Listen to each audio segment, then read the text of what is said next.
and not a corporate person. It's just to tell you how real it all is, and just explain to you what that type of funding from Access Sport does to a club like us. I'll give you an instance. Last year we had just over 100 children come to our football sessions.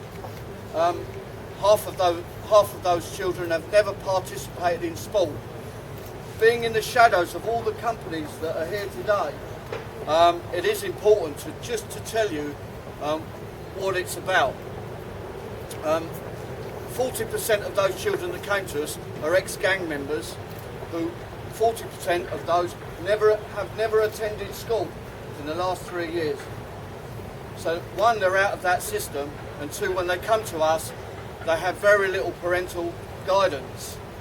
So it's clubs like us that make sure that we give those kids some hope. We just returned from a tour to Barcelona in Spain.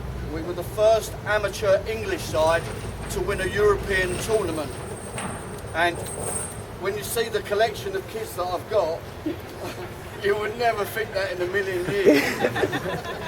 But not only did we play a year below ourselves, they're all a year older, we played in 110 degrees heat, and all the other teams were from South America and Spain.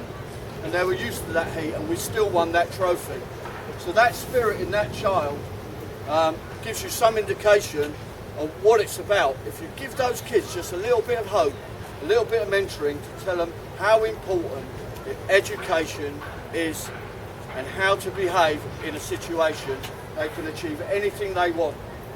So when they see these big buildings, which most of them could not tell you what they are, what Capital Swiss and all those big companies, they couldn't tell you who's in them and what they are. But if you give them hope and give them leadership, I'll tell you one thing, they can achieve anything they want.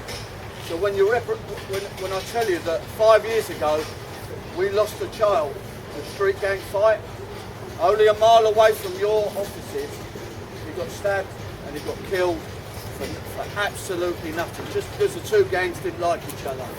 And from that day, it gives me more determination, Access Sport, to produce an achievement in these kids that will never happen again in those communities.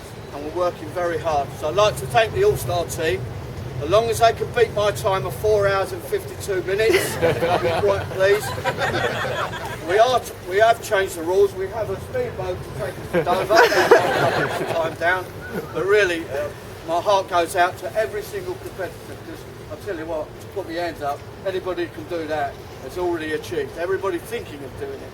So thanks for coming. I really appreciate your time. Yeah?